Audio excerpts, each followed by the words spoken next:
Just had a little bit of a cough But there. finally, ladies and gentlemen, the troubleshooting has elapsed, which means we are going straight into the game here. Only 45 seconds has elapsed. So, Mirko, 45 seconds to check out the emblems and as well as the battle spells. Okay, I think I really like it. Again, Hai went for the high and dry as well, not going for the killing spree because he knows that his job here is to get one down and it's over, right? You're, as a Saber, you're literally an assassin because you go in and you will die. You do not have any defensive... Well, you do have the dash, but usually you use the dash to get close enough to get the triple sweep. So once you go in like that, you're all in and you're done. Going for the killing spree sometimes just feels like you're wasting a bit of that resource, but you can go for more damage with the high and dry. And I think I really like the response. Just Gar. Top throat connecting. Godiva has no flicker, no escape here. BIGETRON will find the first blood here. There you go. Wow, very aggressive, and that's exactly what we'd expect, right? Being on the Fanny, it gives your team the ability to snowball, especially with how much kill pressure that you have. And the thing is, Aura Fire, they haven't been able to utilize that same effect, but what I did notice was the roaming pattern of Hai. He went straight in for the enemy jungle, and then he went to his own, which means that he is trying to take away that gold away from Just Gar, trying to initiate something on the board. We're trying to initiate something on the board here. 2 minutes on the 2 minutes on the clock. First turtle has spawned. It seems like neutral objective is not going to be the priority forward side of our fire as Saber as bot side plating the gold shield turret. That is going to be the green light here for Just Gar to just collect comfortably and find the first neutral objective. But now Godiva opening up the map. Brave Spider pops. Still, a turtle will fall in the hands of Just Gar. Just Gar quite low though. Gets the stun. Fluffy with the play, and Just Gar gets taken down. Now Sorizo in Godiva. Whoa, Gamora, enough damage to take this Gaja down. So it's going to be a 1-for-1. But again, BIGETRON gets the trade of that turtle. Facehugger gets the stunned. But now it's going to be a reset. Beautiful stun by Lapu Lapu there onto the Fanny. But looking at this, Town's prediction was again split buff. Oh my god, in the top side, Fluffy trying to get taken down. Did they steal the buff? Nope. Oh, okay. Just Gar, triple sweep, and that is more than enough damage combined with that feather and strike to secure the kill. Now, Key running away, and this is gonna be the momentum for Aura Fire to perhaps establish a healthy lead. It's just a solid pick against the Fanny, and we're seeing it here again, right? No purple buff there, luckily for the side of Just Gar. If he had the purple buff and he died there, it would have been just so bad for him. But purple buff is still going to be spawning in just a bit, and he will be able to have it in the next team fight. Aura Fire have been able to actually get the 2 kills onto Facehugger, which is great. And here, there's another.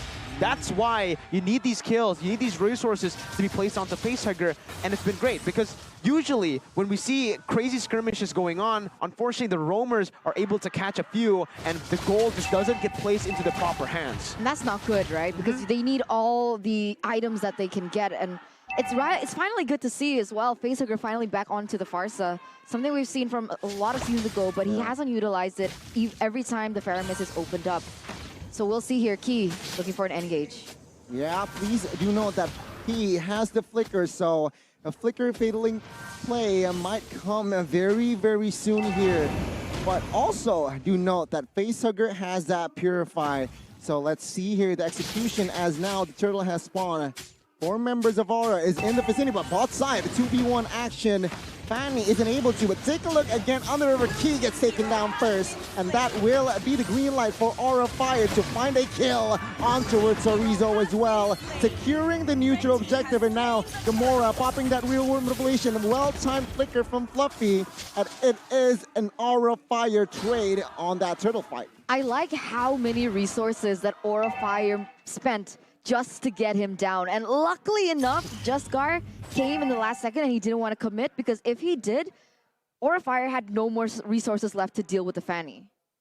It's just you know, at this point, BIGETRON Alpha are going to have to concede a whole lot, right? Because of the damage that is placed already early on. And like I predicted, it's the Heptasea's first item into maybe 100 strike now. And that's just so much burst, so much penetration as well. So even with these, you know, defensive items, the physical defense being built up by some of these tanks, frontliners, it's still going to be too much to handle in terms of that damage. And even Chorizo might just get one-shotted knowing how far ahead they are. Oh, High, he here. No, sorry, Fluffy gets a stun though, but High gets taken down. Now it's going to be 3v1 for Fluffy. Feather a strike from a distance to give cover. Wow. Fluffy still gets taken down by that real-world manipulation. Now the re-engage from Aura Fire will not be able to come in time as the BIGETRON Alpha managed to take the turret top side. P though, stunning one member, Flicker, Divine Judgment connects, Marky. but it's gonna be, oh my god, just Gar taking the double, and there you go, the re-engage from BIGETRON Alpha,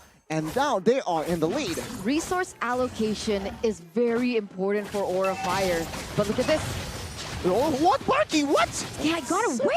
What the heck? He survived that triple sweep. Now it's going to be Chorizo jumping on in the hands of High. Just Gar looking for the execution. Finds it as Chorizo, though, will secure the kill. What a play there from Marky. He's able to get the knockback. We just mentioned that you're not going to be able to get out of the penetration, but unfortunately, I think the Saber was spot out before, so the Heptasea's passive did not, you know, did not proc, and therefore it was not enough damage to take him down. Also, High has not gotten any of these kills. That is going to play a huge part as to how he's going to be one-shotting these players, because remember, he needs Blade of Heptasea's and another item to help him out. It's either the 100 strike, or if he's very greedy, he can go for a BOD, but Fluffy jumps in now. Oh, Gamora taking a lot of damage, gets taken down, and now it's going to be Just Guard trying to secure the turtle. High jumps in time, and ooh, perfectly timed fatalings, but now it's going to be Key gets the knockout. Aura Fire losing the turtle, but takes down 2 members. Yeah, 2 members taken down for the price of a turtle, but still, BIGETRON Alpha has the favor in terms of that gold. Aura Fire, with the composition that they have set, I would believe that it is important for them to scale earlier on in the game. But look at this, Marky already dealing so much damage. 1v1. Oh, he needs Blade Armor, and this is solo kill by Marky. He knows the calculation. There you go. Bye-bye, EXP laner. Did he steal the purple? Did he get it? Did he? Oh, come on, cameraman, observer. Oh, no. High got it. Okay. You see it. There you go.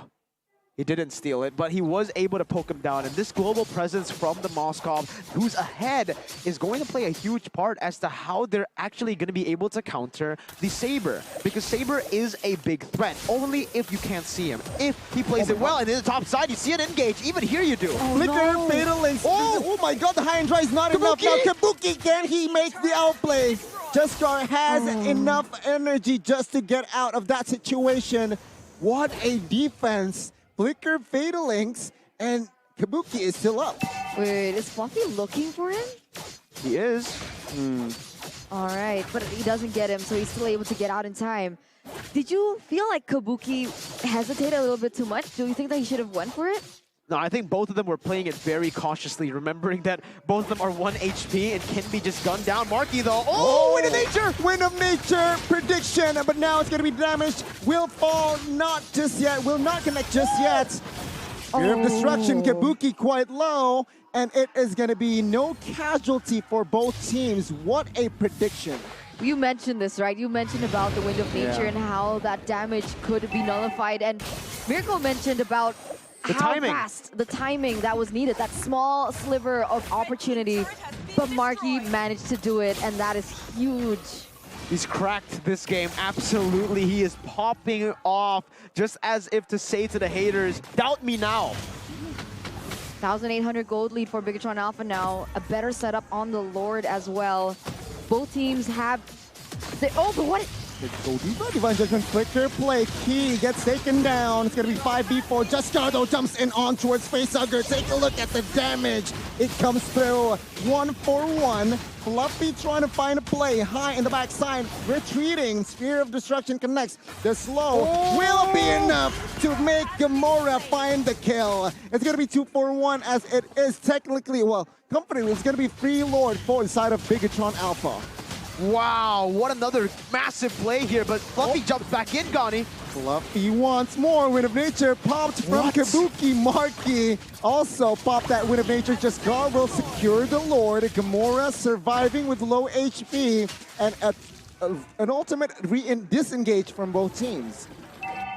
This is incredible from both teams, just fighting, outdoing each other. Micro, the mechanics shining purely here. And Marky, can we just talk about how on point his Wind of Natures have been? It's literally like he knows exactly which ability is going to come out from the side of Aura Fire, whether it's the burst coming in from Fluffy in the bush. And it finally worked out. Wow. The purple buff has been stolen away by Captain Marky. Map hacks. Map hacks. Map hacks. Because how would you know the timing? No one was there to open the bush. Yeah.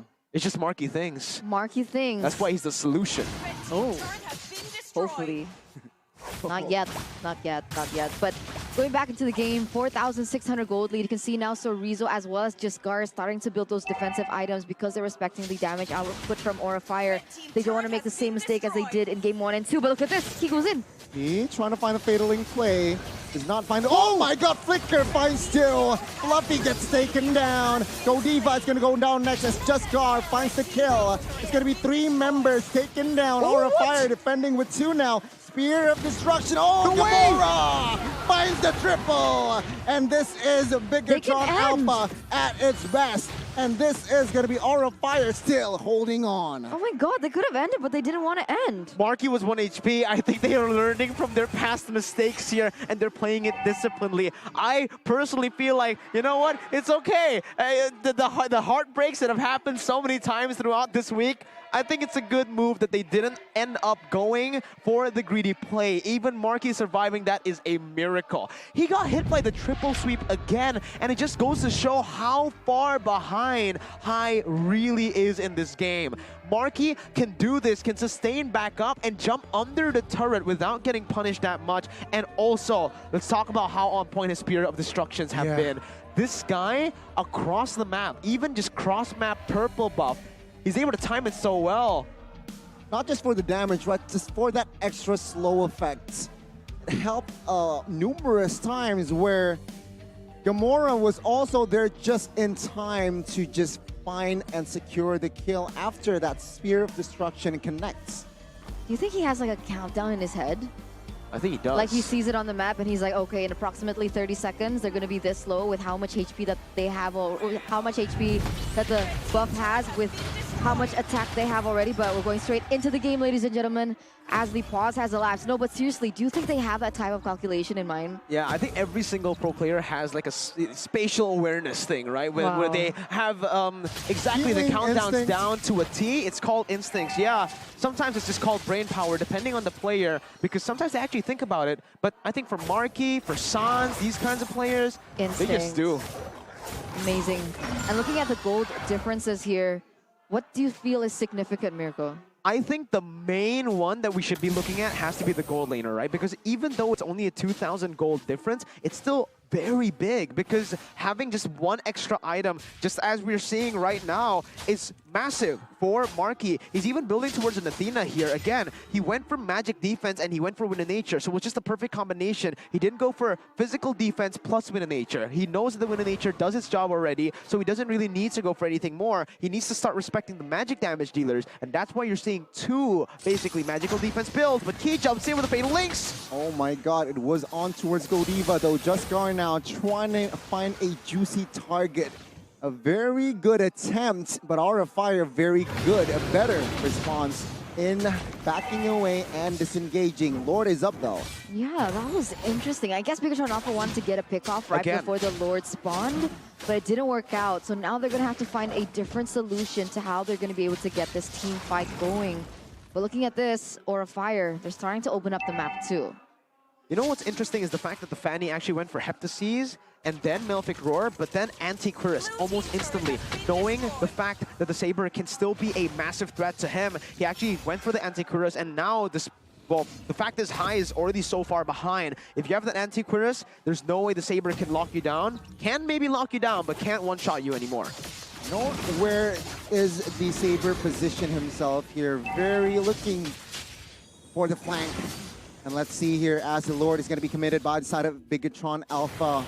Oh, Spear of Destruction for this time. This time will not connect, and this is going to be a first free Lord. Fluffy, though, going to be recipient of that Fataling. Gets taken down now. He looking for another member. Godiva might be the juicy target. Godiva, though, will not be committed onto Hill. Bigetron securing the Lord and getting the kill. Huh, what do you think Hai was doing there in that bush? He was just looking for a pick, honestly, right? That's what you can do right now. And if you go to the bushes in your own jungle, that's why the global presence of the Spear of Destruction basically stops him in his tracks as the Saber, because it's always used to open up the map, not as an offensive tool. Sometimes he does use it as an offensive tool, but mostly it was just to open up the map, and we really see that the Saber has been impacted so much. Hey, Lord marching bot side now. Godiva flicker suppression. Oh my god, that might be it. Marky? Wind of Nature popped. Marky surviving key. Finding the kill as Kabuki will fall. Bigetron Alpha might look for the end as the Lord is going to march into the base. Bigetron Alpha with the reverse sweep onto Azora Fire. Wow. They've learned their mistake. And they have won the game, finally breaking the 0, but also taking Aura's dream, shattering it, and throwing it on the floor. Eterna, I think either way, 2-1, it's GG, well played. No, but this is really good for Bigetron's morale, right? Sitting at 2-0, 2 times in a row. If the same thing was done to them again, it might have been a lot worse for Bigetron. And we've mentioned, we see the